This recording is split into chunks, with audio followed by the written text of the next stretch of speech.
Your Excellencies, the Honourable President of the European Union, European Parliament, the Honourable MEPs and dear guests, and ladies and gentlemen, it is an honour for me to be among you on such a day and once again addressing you members of European Parliament. I would like to thank you for having given me this opportunity. It's an honour for me, and it is as a result of the fight and protest by my people in Iran. It was the Iranian women who started a revolution, as a result of which the voices of the Iranian people have been heard throughout the world, including yourselves.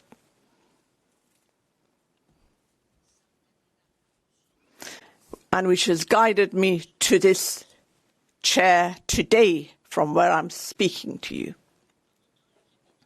As you're all aware,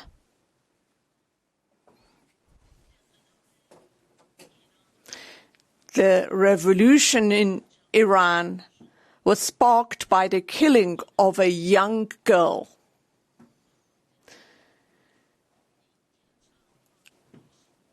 who was arrested on the street by the morality police only because a part of her hair was visible from under her scarf, and she was killed.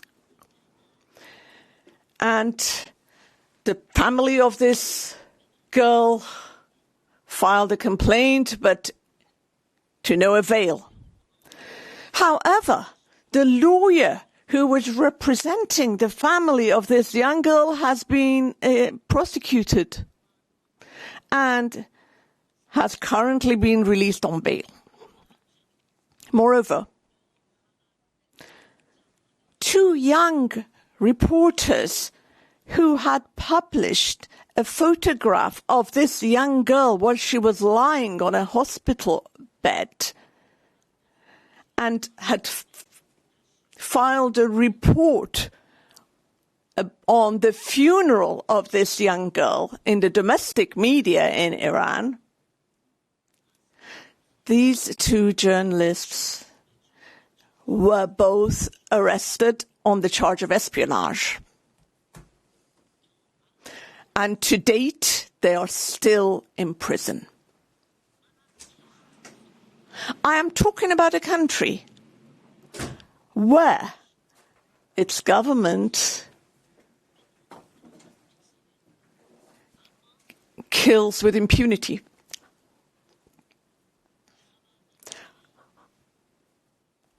While the profession of journalism and the legal profession is deemed a crime. And of course, you representatives of Europe, I am sure you are well aware of the conduct of the Islamic Republic. And you know that. How many of your nationals are currently being held hostage in our prisons? And unfortunately, so far, at least two of them have been sentenced to the death penalty. Why? Because the government in Iran, by taking you European nationals hostage, wants to achieve its political objectives. In that country, what is not important is justice, because our courts are not independent and they follow the security forces in Iran. And they only implement the ambitious policies of the regime. And lack of independence of courts is one of the most important issues in Iran.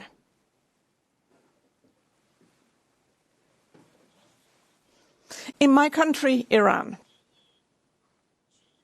in the past 43 years, a large number of people have lost their lives for opposing such a government. Now, the regime never publishes any statistics, and we only find out after verification from the families of these victims and how many have been killed. In this revolution, which was sparked by this young girl called Mahsa, which started in September 2022, to date,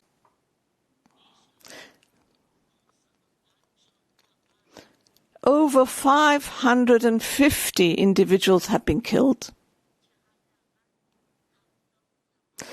And at least 70 of them were juveniles under the age of 18.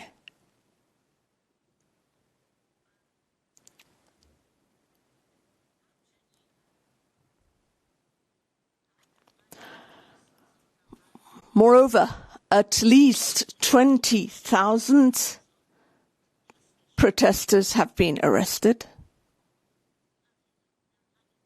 Recently, in this very month, the Iranian government, in a bid to deceive public opinion, they announced that they have pardoned some of these prisoners.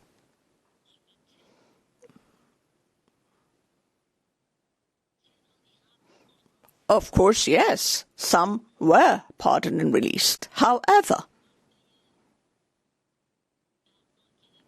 what is so tragic is that the same number of people that released, they went on and arrested exactly the same number again. And even more importantly,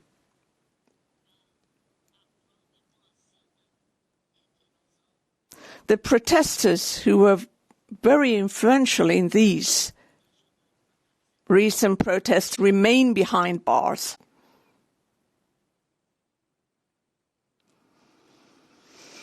Freedom of expression in Iran is so restricted that only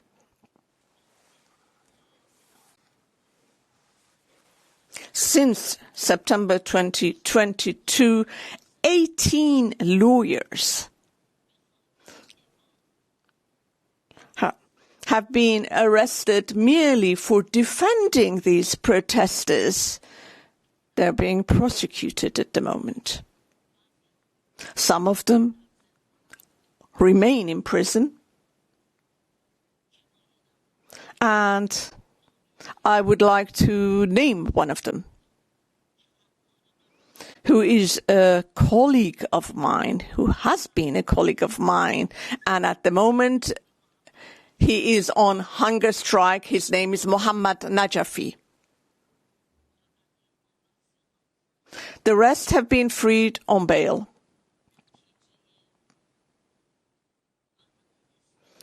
And this stems from the lack of independence of the judiciary in Iran.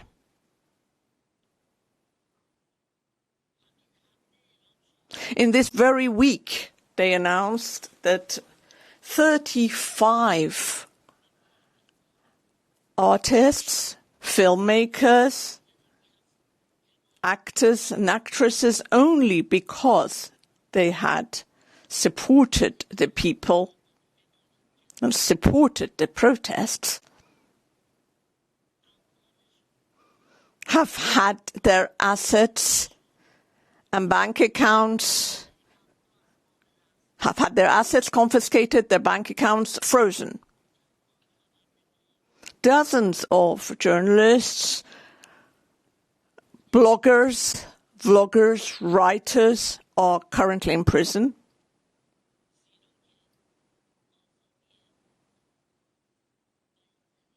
Why? Because freedom of expression in Iran is extremely limited.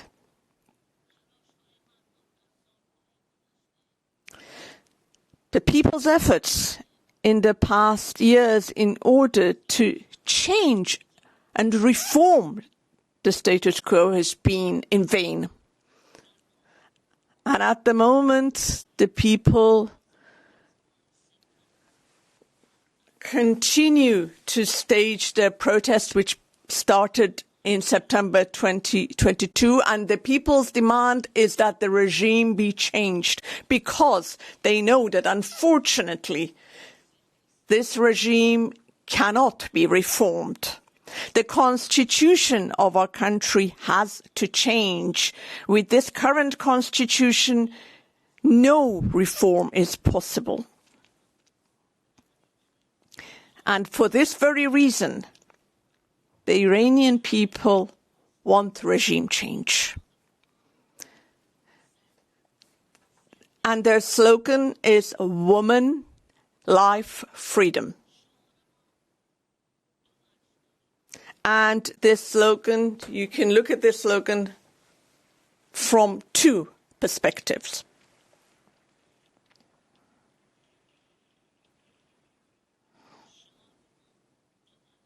You can look at this slogan from two perspectives.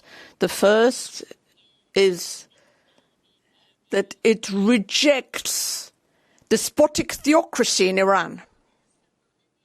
We do not want a theocracy in Iran.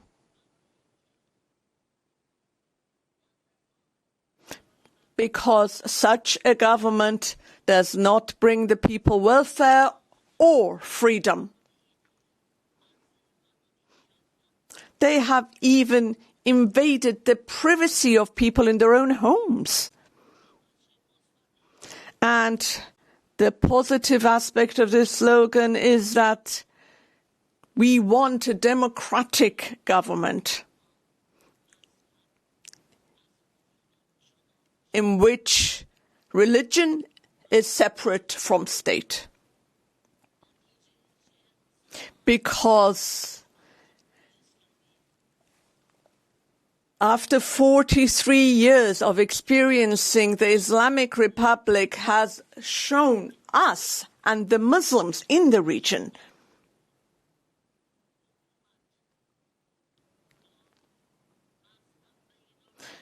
that if a government is mixed with ideology or religion, how dangerous it will become. And this is an experience, and I hope that the other Islamic countries in the region will learn from us. Now, European countries can rest assured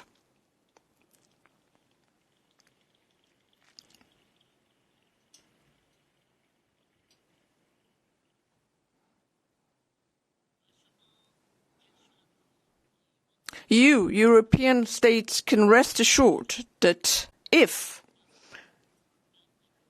democracy is established in Iran,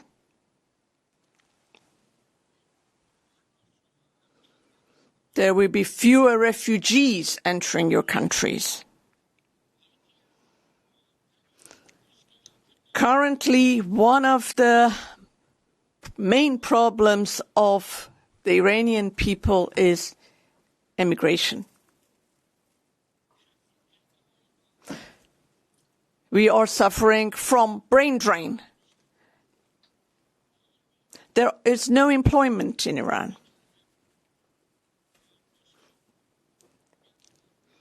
Even those who manage to find jobs, the earning is so low that they cannot eke out a living. Only yesterday, The chancellor of one of the most important universities in Iran announced that only in 1 year, 70 professors have fled the country and emigrated. Now, if we have democracy in Iran, the people will no longer need to emigrate or seek asylum elsewhere. Therefore, please support the establishment of democracy in Iran. Because not only that would reduce the number of refugees in Europe, but we will also be able to build our country. Democracy in Iran will be not only to our benefit, but will also bring about peace and calm in the region.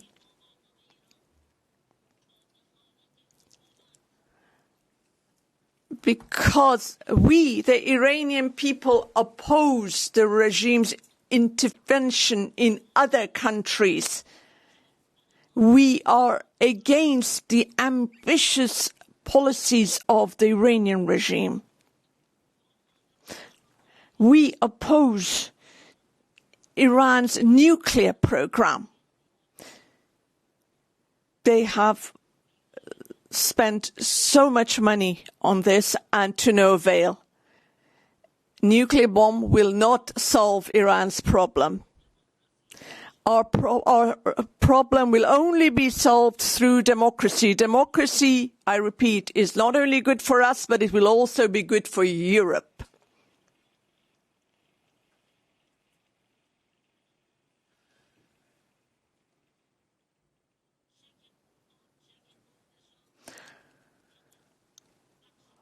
What I have said is just a fraction of the problems faced by the Iranian people. I now use this occasion to call on the democratic states throughout the world, please do not remain indifferent to the violation of human rights in Iran. Please do not ignore what the Iranian people are saying. Please do not sign any commercial and trade contracts with the Iranian government until the human rights situation in that country improves. A few years ago in Iran, they signed the JCPOA nuclear accord. As a result, a great deal of money was sent to Iran, and for 3 years, sanctions were lifted against Iran. However, in those 3 years, the situation of the Iranian people did not improve. Why? Because any money received by the Iranian government is either spent on major embezzlements by the Iranian regime, or it will be used in order to assist Lebanon's Hezbollah and paramilitary groups in the region, which has disrupted peace in other countries. You honorable MEPs, have you asked yourself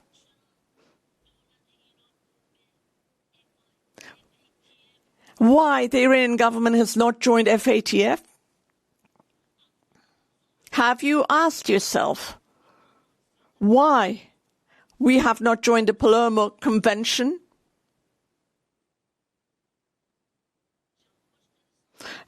The answer to this question is very simple.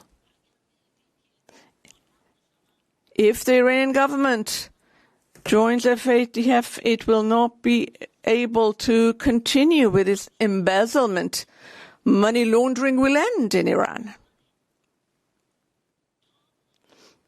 Therefore, until we join these conventions, please, I urge you, do not forge any contracts with Iran, because be sure the money will not be spent on the welfare of the people. There is extreme poverty in Iran.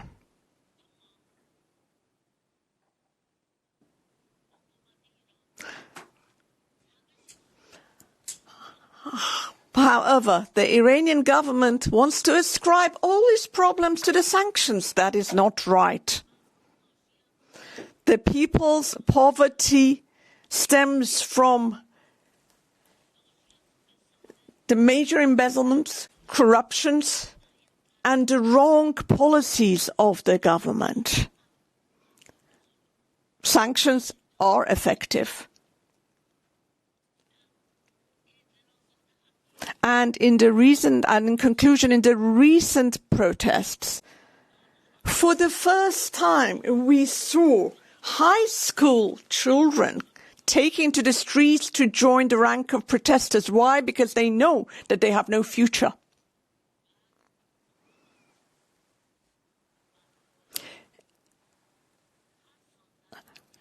Now, to create fear and intimidate those children and their families, they have been using chemical gases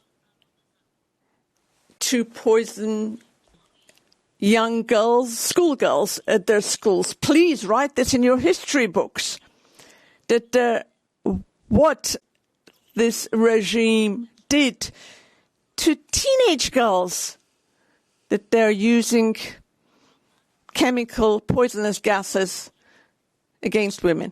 Initially, the Iranian government denied these reports. They said, "Oh, they're fake. That's not happening." However, when the number of these girls who were poisoned grew, and the families and the teachers protested, they said, "What is going on? What?" And then they had to accept that this had happened. But as usual, they gave the usual rhetoric that this is the work of our enemies inside and outside the country, and they arrested a few people. But everyone knows what the real culprit, who the real culprits are. They're not the ones that the government has arrested pretending they were responsible. But knowing that these poisoning of the girls is continuing, it shows that those arrested were not the real culprits. I hope that my remarks has helped in a way to convince you honourable MEPs to stand on the right side of history. Please make sure that the IRGC, the Revolutionary Guards, are named as a terrorist group. The IRGC, based on the constitution of the Islamic Republic of Iran, are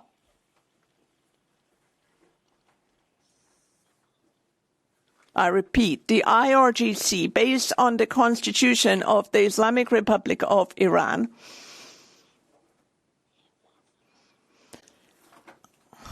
are tasked with protecting the regime. They're separate from the military and the army, which is to protect Iran and the people of Iran. These violent acts are being committed by the IRGC. And once again, I urge you, do not ignore the widespread violation of human rights in Iran. Democracy in Iran, once established, not only will bring calm to Iran, but it will bring peace and calm to the whole region. And without any doubt, the current government in Iran is not any help for the situation in Ukraine either. Thank you very much for having listened to me. Thank you.